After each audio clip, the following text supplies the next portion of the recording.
Bonjour. You'll never guess I did GCSE French, would you? Now, I'm going to try and talk more quiet and calm in this video because it's midnight and my neighbours are asleep and we share the same wall. Firstly, don't mind the weird hairstyle. I couldn't be bothered to put it into two plaits and I realised it looks bad, so don't mind that. Now, welcome back everyone. My name is Kat. I feel really weird for talking so quiet and not shouting down the mic, so for you headphone listeners, you're probably enjoying this right now, but I'm going to break it down for you. This is going to be autumn essentials without it being boring. I'm going to give you some opinions.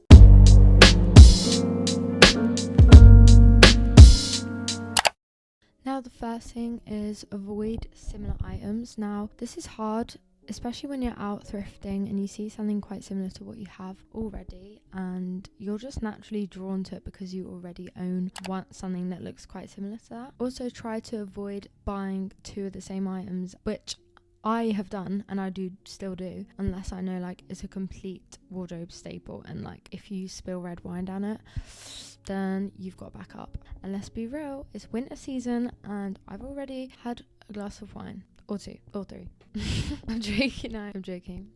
I actually haven't. Now, if you do see two kind of similar items that you like, try not to buy both. Rather, figure out which one kind of suits you more and fits your style more and go with that one. Now, the next one's kind of interesting. It's clothes that everyone has access to. By the way, I just feel so weird being so quiet right now and like tame. Like, who am I right now? But this is like a midnight episode. I feel like everyone that's watching this is definitely watching it at like midnight while they're doing like their skincare routine or something. But I know that's probably not the case. But if you are, it's probably a good vibe right now. Now, to be honest with you, clothes that aren't one of a kind don't particularly bring me a lot of satisfaction, and I feel like if you're watching this video you will probably have the same opinion as me. Now, I know this is kind of savage what I'm about to say, but there is no better thrill I have than when someone's asking me on my TikTok, oh, where is this thing from? I can just simply reply, it's thrifted, kiss at the end. Genuinely, that just makes me so happy and it does give me a buzz. And in turn, when I ask people, oh, where is that from, and they reply, SARS, it's thrifted, it kind of makes me feel sad but also happy for that person, because I know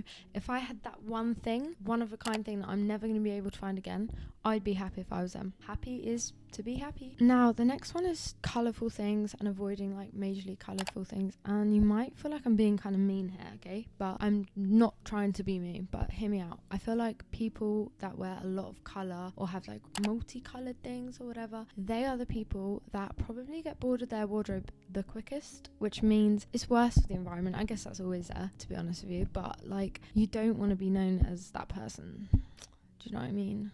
And before you think I'm mean, I do in fact have qualifications that make me suitable to be able to judge this topic, quite frankly. But as someone who's worn every type of colour in the world, with every type of colour in the world, with every pattern in the world, with every style in the world, like, best believe I've been there and I've, as my nan says, worn their t-shirt. I'm just going to describe to you guys what I wore the last outing when I was in London just before COVID hit. Here's what I wore, and so that I can say it more clearly, I've written it down because it's an absolute shambles, so I'm going to read it, okay?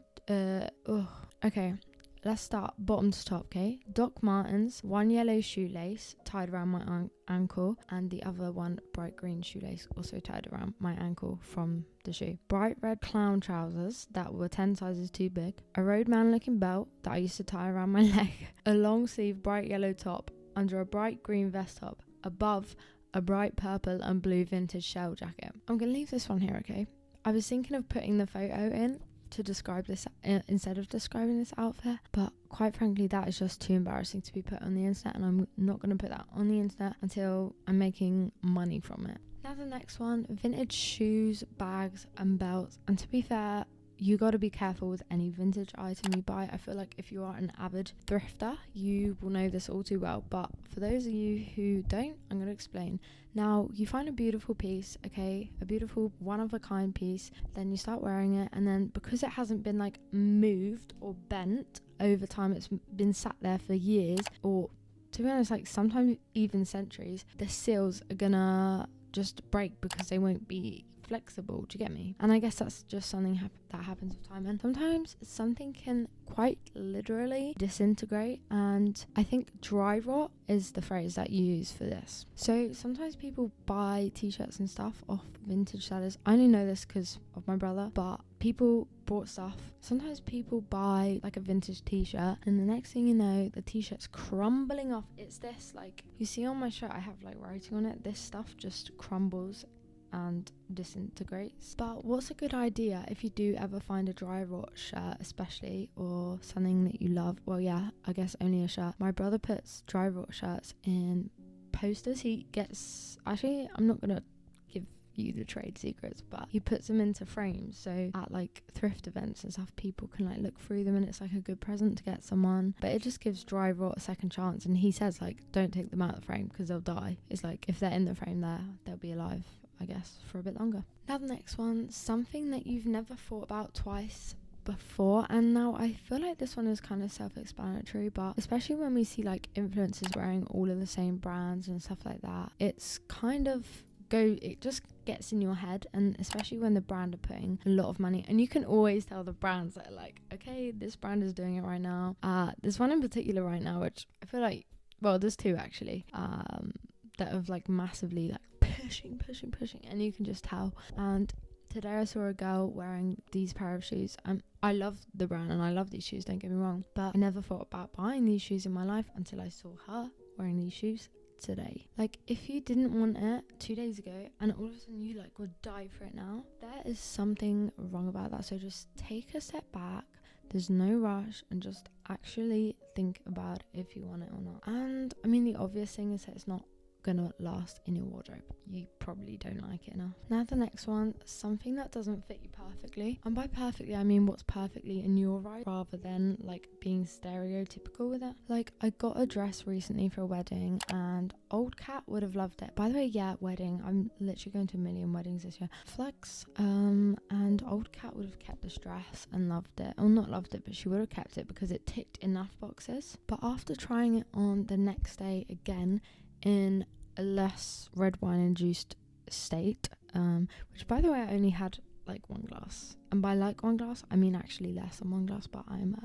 lightweight. But yeah, when I did try it on the day after, I just thought it had that low, like a cow's neck, right, but like low here, and I was like, babes, that just does not look good on me. And like, I think this is a good tip actually. I always take photos of myself in outfits, or I get Jude to take a photo of me standing, because when you're taking a photo of yourself in the mirror, like, you're always going to pose. But if I can just see how I look, and I looked, and like all this skin here just did not look good on me. And also, if you know that you're buying something with it in mind to get it altered, like if you're actually the girl that goes to gets your clothes fitted, like, what is it called, edited, altered. If you know you're not going to get something altered, just send it back. Like, try and tell her there's literally no point, because getting stuff altered isn't, I mean, it's cheap enough I guess, but it's not like, it's okay for like one thing, but it's so unrealistic doing that for everything. Next one, this obviously, okay, I'm just gonna say, don't buy something unless you would die for it. Now by this I'm not meaning your basics like t-shirts, jeans, trainers. I'm talking like things that maybe are more out there. Oh, I feel so weird whispering right now. And to be honest with you guys, I am a very all or nothing kind of gal, so I feel like I either hate something or I love something. It's never like, I'm never really in the middle with stuff, and I tend to be a little bit dramatic when it comes to things as well. But I've said this in one of my other videos, but I literally always, I do that, I forget I'm filming. But yeah, it comes back to Vinted. When I see something I love, best believe I'm buying it there and then, if the price is reasonable. And I know I'd shed a literal tear if someone brought that and I saw the notification come up. So that's a good indicator to know, especially with secondhand things, like, do you actually like it? And then it comes back around to, have you ever thought about it before this moment or not? Now this one is kind of obvious, but don't buy something that you don't feel good in, even if it suits you. This one is so important because I think I have like an issue of wearing dresses. Like, I've always said it, and Jude's like, oh, you look so nice in dresses, why can't you wear dresses more? And I'm like, I'll stop saying literally in an American accent. I just don't feel good in dresses. Like, it's really rare that I find a dress and I really feel good in. I don't know, but that's just me, so it doesn't matter if it suits me or not. And also your body shape, like you don't need to just dress like for a certain way or in a conventionally whatever you should be doing way, tight hair, loose hair, like just if you feel good in it, wear it. And while I was like writing these bullet points down, I thought of like different really specific subcultures, something like this. And by this I mean, say for example, quite a grungy, punky, whatever, that kind of vibe. They like truly know who they are because they're expressing themselves in such like a strong way, and that speaks so much volumes. Kind of makes me think of like, I don't know if I'm allowed to say this word or not, okay, so don't come for me, okay, but hippies, like hippie culture, like those sorts of, I don't know, they like truly know who they are to their core. And that's why subcultures, especially if you really know who you are and you feel comfortable enough like joining one of these groups or like making friends with people more like-minded to you, I guess that's a good sign because you feel more confident. And what's funny is that if you're with the people who you fit in with in this instance, I'm not saying all the time, you will feel invisible, and that is actually such a nice feeling when I can dress like so out there and I'm with other people that are dressing so out there. I'm actually kind of invisible right now, and that is a really nice feeling. But yeah, I think that's everything I wanted to say in this. I hope you guys enjoyed this video. I stopped doing that. I will be probably whispering in my next video, so don't mind that, but I hear my neighbours next door right now, so I hope I'm not waking them up. But I post videos every Sunday and in the week. Make sure to follow me on my social media, please subscribe, and if you're listening to this at midnight, go to bed, read a book. I don't know why I have to give you guys life advice at the end of all these videos, but I don't know, it feels necessarily because I'm a wise girl after all. Anyways, I'll see you when I see you. Bye.